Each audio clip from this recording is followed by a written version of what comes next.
नमस्कार, कैसे हैं आप सभी और किस तरह अपना पढ़ाई आप कर रहे हैं। आप थोड़ा उसका टाइम टेबल ज़रूर बनाइए, ज़रूर समझिए, कोशिश कीजिए। वक्त बहुत कीमती है, समय बहुत कीमती है। Time is priceless. जिसकी कोई कीमत नहीं है तो वो बहुत कीमती हुआ ना। तो समय भी उसी में से एक है, क्योंकि एक बार ये हाथ से निकल गया तो वापस आपको नहीं मिलता।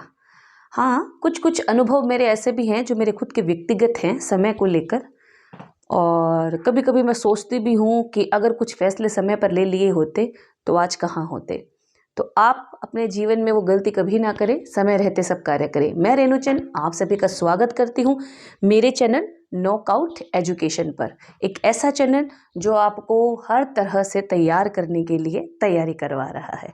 तो हमारी तैयारी में अपना सहयोग दीजिए, हमारे वीडियो को लाइक कीजिए, कमेंट कीजिए, शेयर कीजिए और मेरे चैनल नॉकआउट एजुकेशन को सब्सक्राइब करना मत भूलिए। क्यों? क्योंकि जब तक नोटिफिकेशन नहीं आएगा तो आपको कैसे पता लगेगा कि मैंने नया वीडियो अपलोड कर दिया है। तो इसी के साथ मैं रेणु जैन आपको आज पढ़ा रही हूँ रस के पहले 2 या 3 वीडियो जो भी मैंने आपको भेजे हैं, जिसमें श्रृंगार रस हम कर चुके हैं, वीर रस हम कर चुके हैं, करुण रस हम कर चुके हैं, रस की परिभाषा, रस के भावों और रस की सामग्री आदि के बारे में हम पढ़ चुके हैं। आज मैं आपको पढ़ाने वाली हूँ जो मुझे बहुत पसंद है, हास्य रस और रौद्र रस। नहीं, रौद्र रस मुझे पसंद नहीं है, मुझे हास्य रस बहुत पसंद है। दूसरों को हंसाना मुझे अच्छा लगता है, सबके साथ खुशी बांटना मुझे अच्छा लगता है। कोई उदास हो तो उसको खिलखिलाना मुझे अच्छा लगता है। इसीलिए मुझे व्यक्तिगत रूप से ये हास्य रस बहुत पसंद है। पसंद होने के भी कई कारण होने चाहिए ना। कोई चीज़ हमें ऐसी तो पसंद नहीं आती, उसके कुछ गुण, कुछ स्पष्टीकरण, कुछ तो ऐसी चीज़ें, कुछ ऐसी बातें हैं जो हमें दिल को छूती हैं या हमसे अटैच्ड करती हैं या हमसे जुड़ जाती हैं। तभी वो हमें चीज़ या व्यक्ति या स्थान या कुछ खाने की वस्तु हमें पसंद आती है। वैसे मुझे हरिवंश राय बहुत पसंद हैं। इंग्लिश में मुझे विलियम वर्ड्सवर्थ, विलियम शेक्सपियर, ये दोनों बहुत पसंद हैं। पसंद है का मतलब इनके द्वारा जो लिटरेचर लिखा गया है, साहित्य लिखा गया है, कविता के रूप में, कहानी के रूप में। विलियम वर्ड्सवर्थ जो थे वो प्रकृति के कवि थे, नेचर पोएट थे। तो उन्होंने जो कविताएं लिखी हैं वो प्रकृति से रिलेटेड है, प्रकृति से जुड़ी हैं। द नट्स पढ़िएगा, बहुत प्यारी कविता है, मैंने भी पढ़ी थी, मुझे बहुत पसंद है। पर्सनली भी मुझे बहुत पसंद है, क्योंकि द नट्स में क्या होता है, जो विलियम वर्ड्सवर्थ है, एक बच्चे होते हैं, छोटे बच्चे के रूप में अपने आप को प्रकृति की गोद में सम्माहित कर देते हैं। और वो ये भी कहते हैं कि प्रकृति से बड़ा देने वाला भी कोई नहीं और उससे बड़ा लेने वाला भी कोई नहीं। और जब वो हमें देती है तो दिल खोल कर देती है। जैसे कुछ चीज़ें ऐसी हैं जिनकी हम कोई कीमत नहीं चुका सकते, पानी, हवा, है ना, और प्रकृति से मिलने वाली कई प्रकार की जड़ी बूटियाँ इत्यादि। तो प्रकृति क्या है, हमें बहुत कुछ देती है। इसलिए वो बहुत बड़े प्रकृति प्रेमी थे और प्रकृति से जुड़ी कई कविताएं उन्होंने लिखी हैं। विलियम वर्ड्सवर्थ को आप जरूर सर्च कीजिएगा, बहुत प्यारे कवि हैं और कविताएं भी उतनी प्यारी हैं। विलियम शेक्सपियर भी मुझे बहुत पसंद हैं। उनकी मैंने कहानियाँ पढ़ी हैं कुछ, एक नॉवल था जो मैंने पढ़ा है, वो बहुत प्यारा है। उसके बारे में हम बाद में बात करेंगे, क्योंकि मेरी तो बातें कभी ख़त्म ही नहीं होंगी। पढ़ाई भी तो करनी है ना, वो भी ज़रूरी है ना। तो आइए आज हम रस की कक्षा के अंदर पढ़ेंगे हास्य रस और रौद्र रस के बारे में। हास्य रस क्या, हास्य का कोई मतलब बता सकता है मुझे? हास्य का मतलब है हंसना, हंसी।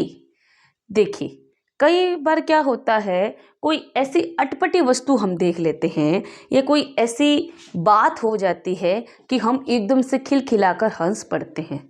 तो हमारा हंसने का भाव क्या है, प्रकट होता है ना।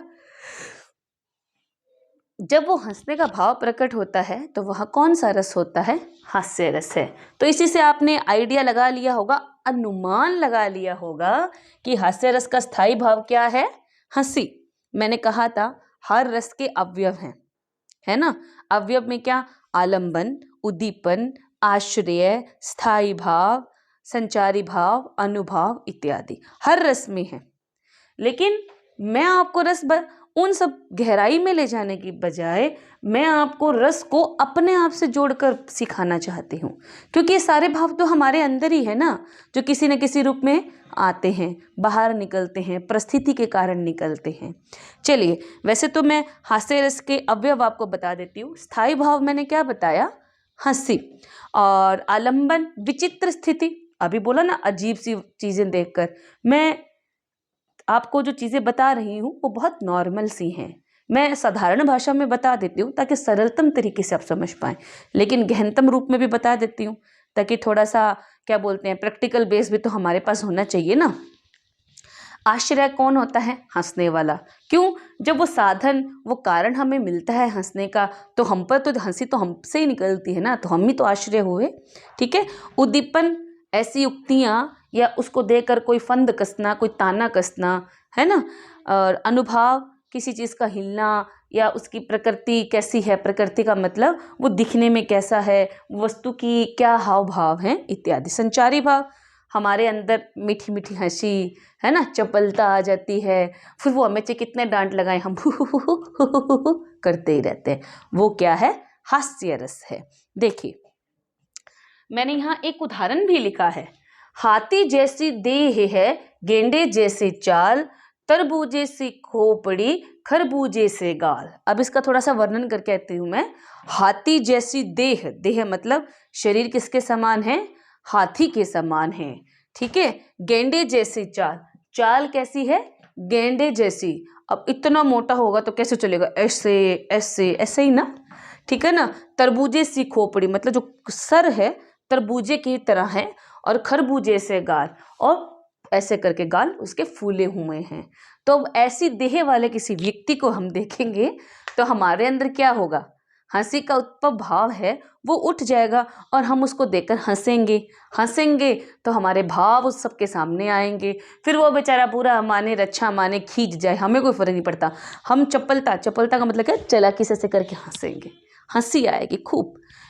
इस तरह की पंक्तियां जब हमें देखने, पढ़ने, सुनने को मिलती हैं तो हमें क्या आती है, हंसी आती है। हमारे मन में बैठा हुआ वो हंसी का भाव क्या है, बाहर निकल जाता है, और जैसे ही वो बाहर निकलता है वो क्या होता है, हमें हंसी आती है और हमारा भाव पूर्ण हो जाता है ना। कारण कौन होता है, वो व्यक्ति जिसके मोटापे को देखकर हम हंस रहे हैं। कभी हंसी छोटे रूप में, कभी बड़े रूप में, कभी हा हा हा, इस तरह से खिलखिलाकर हम जोर से भी हंस पड़ते हैं। तो ये क्या हुआ, हास्य रस है। इसका एक छोटा सा स्पष्टीकरण देख लीजिए। मोटापा इसमें आलंबन है, और आकार का फैलाव उद्दीपन है। आलंबन के बारे में मैंने और उद्दीपन के बारे में मैंने आपको बताया था, तो आप मुझे आलंबन और उद्दीपन का विवरण दें, अर्थात स्पष्टीकरण दें, अर्थात इनकी परिभाषा बता सकते हैं, कोई दिक्कत नहीं है। पर आप बताइए आलंबन क्या है, उद्दीपन क्या है। मैं तो बता ही दूंगी और बताया भी है, फिर से बता दूंगी, पर आज के लिए आपका प्रश्न क्या है, लिख देती हूं। आलंबन व उद्दीपन,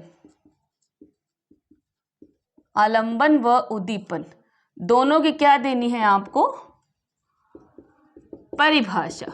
ठीक है। पिछली वीडियो में मैंने आपको जब वीर रस और करुण रस पढ़ाया था तो मैंने कहा था सबके जीवन में कुछ ना कुछ ऐसे व्यक्तिगत किस्से, घटनाएं, कहानियां रहती हैं जिनमें वीर रस भी आता है और करुण रस भी आता है। तो आप अपने व्यक्तिगत किस्से मुझे लिख भेजिए, जिसका भी किस्सा मुझे मन भावन लगेगा और उसकी लेखनी स्पष्टवादी होगी और रस और अलंकार और अन्य व्याकरणिक तरीकों से वो संपूर्ण होगा, उसे हम प्राइज देंगे। प्रस्तुतिकरण के लिए हम क्या करेंगे, उसको सम्मानित करेंगे। तो हम मेरी तरफ से प्रतियोगिता आपके लिए रखी गई है, आप तैयार रहिए इस प्रतियोगिता के लिए। इसी के साथ साथ लिखते वक्त ध्यान दीजिएगा, ऐसा वैसा कुछ नहीं लिखना है। हर वाक्य का दूसरे से जोड़ होना चाहिए, व्याकरणिक रूप से स्पष्ट होना चाहिए। रस और अलंकार ऐसे नहीं भर दो, पर प्रयोग होना चाहिए। अब छोटा सा अनुच्छेद आपको लिख के भेजना है, ज़्यादा लंबा नहीं, 7 से 8 पंक्तियों का, 7 to 8 लाइन्स। ठीक है। अब मैंने आपको क्या बताया, मोटापा आलंबन है, आकार का फैलाव उद्दीपन, अर्थात उस व्यक्ति का जो मोटापन है वो तो आलंबन है।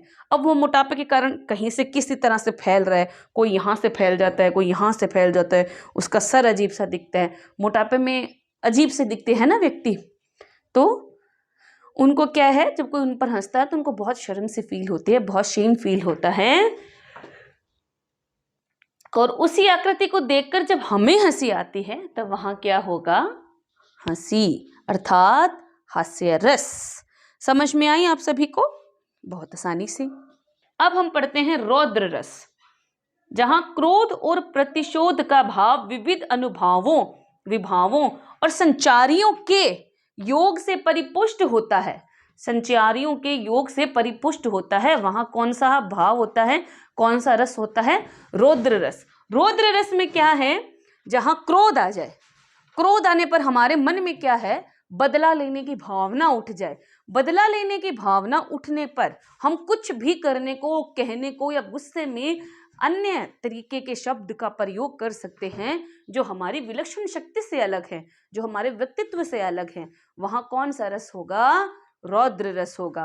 रौद्र रस को हम युद्ध में भी देख सकते हैं, पर वहां रौद्र का रूप क्या होता है, प्रतिशोध होता है, गुस्सा होता है, पर अच्छाई का बुराई के खिलाफ, ठीक है ना। और मान लीजिए कोई व्यक्ति हमें नजर आता है, वो हमारे लिए गलत शब्दों का प्रयोग करता है, तब भी हमें गुस्सा आता है, पर हम प्रतिशोध की भावना नहीं रखते, प्रतिशोध की भावना को नहीं रखते, हमारे लिए वो कोई मैटर नहीं रखता, वो वही खत्म हो जाता है। पर क्रोध करते हुए प्रतिशोध की भावना हमारे मन में आ जाती है तो वहां पूर्ण रूप से क्या होता है, रौद्र रस आ जाता है। एक बार बोर्ड पर लिखी हुई परिभाषा की ओर देख लीजिए, जहां क्रोध और प्रतिशोध का भाव विविध अनुभवों, विभावों और संचारियों के, तो जहां क्रोध और प्रतिशोध का भाव एकदम से उभर कर रूप ले लेता है तो वहां क्या होता है, रौद्र रस।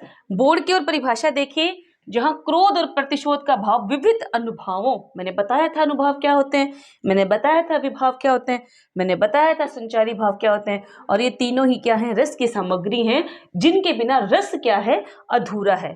कि योग से, योग मतलब इन तीनों के योग से परिपुष्ट होता है तो वो क्या कहलाता है, रौद्र रस कहलाता है।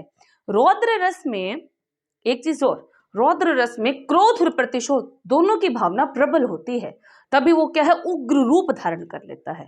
उग्र रूप धारण करने पर उसके दिमाग पर सिर्फ वो क्रोध ही क्रोध छाया होता है और उस क्रोध के अंतर्गत उससे कुछ नहीं दिखाई देता। धार्मिक किस्सों में ले, जब माँ पार्वती महाकाली का रूप धारण करके रक्त बीज का नाश करने निकल जाती है तो कितना मतलब गुस्सा में आ जाती है, इतना रौद्र रूप धारण कर लेती है कि उसे कुछ नहीं दिखाई देता। वो जितने भी धरती पर राक्षस होते हैं उनका संहार करने में लग जाती हैं और उनके रक्त को खप्पर में इकट्ठा कर पी लेती हैं, ताकि उनके रक्त की एक भी बूंद से धरती क्या है, पवित्र ना हो, अपवित्र ना हो। और उनके इस रौद्र रूप के कारण क्या है, पूरी सृष्टि में हलचल मच जाती है और उनके क्रोध को शांत करना किसी के बस की बात नहीं होती। तो देवता क्या करते हैं, भगवान शंकर को जाकर इन सब के बारे में बताते हैं और भगवान शंकर अपनी पत्नी जो महाकाली के रूप में परिवर्तित होकर विनाश की ओर निकल पड़ रही है, उनके गुस्से को शांत करने के लिए जहां से महाकाली आ रही होती हैं उसी रास्ते में लेट जाते हैं। और जैसे महाकाली उनके सीने पर पांव रखती है तो उनकी जीभ बाहर आ जाती है। क्यों? क्योंकि वो समझ जाती है कि मैंने क्रोध में क्या किया है, गलत कार्य कर दिया, मैंने अपने पति के ऊपर ही पांव रख दिया, यह तो मेरे लिए किसके समान है, मृत्यु के समान है। और वो उसी वक्त शांत होकर अपने पर्वती रूप में आ जाती हैं। तो क्रोध आवश्यक है, मैं ये नहीं कहती कि क्रोध आवश्यक नहीं है, आवश्यक है, पर कहाँ किस तरह इसकी विवेकता हमारे अंदर होनी चाहिए। चलिए अब उदाहरण करते हैं, उदाहरण कविता के रूप में करेंगे, ठीक है। और मैंने एक उदाहरण आपको महाकाली के रूप में भी बताया है, कविता के रूप में उदाहरण देखिए। मैं इस तरफ आ जाती हूँ। एक दिन न्यूयॉर्क भी मेरी तरह हो जाएगा, जिसने मिटाया है मुझे वह भी मिट जाएगा। बोलने वाले की शक्ति देखिए कितनी प्रबल है। एक दिन न्यूयॉर्क भी मेरी तरह हो जाएगा, जिसने मिटाया है मुझे वह भी मिट जाएगा। आज 2.5 लाख में कोई नहीं जीवित बचा, एक दिन न्यूयॉर्क में भी कोई नहीं बच पाएगा, एक दिन न्यूयॉर्क में भी कोई नहीं बच पाएगा। ये कहाँ का किस्सा है? जब अमेरिका नागासाकी और हिरोशिमा पर बम गिरा देता है, नागासाकी और हिरोशिमा पर बम गिरा देता है, तो वहाँ की स्थिति दयनीय हो जाती है ना। अपने न्यूक्लियर हथियारों का एक टेस्ट वो कहाँ करते हैं?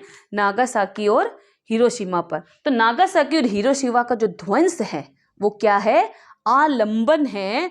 और कवि का हृदय जो उस स्थिति को देखकर हमें सुना रहा है वो क्या है? उद्दीपन है। ठीक है, अब देखिए क्या कहा कवि, क्या कहना चाह रहा है? नागासाकी और हिरोशिमा के इस ध्वंस को देखने के बाद किसको चेतावनी दे रहा है? न्यूयॉर्क को, कि एक दिन क्या होगा नागासाकी और हिरोशिमा के रूप में, कि एक दिन क्या होगा न्यूयॉर्क की स्थिति भी किसके जैसी होगी?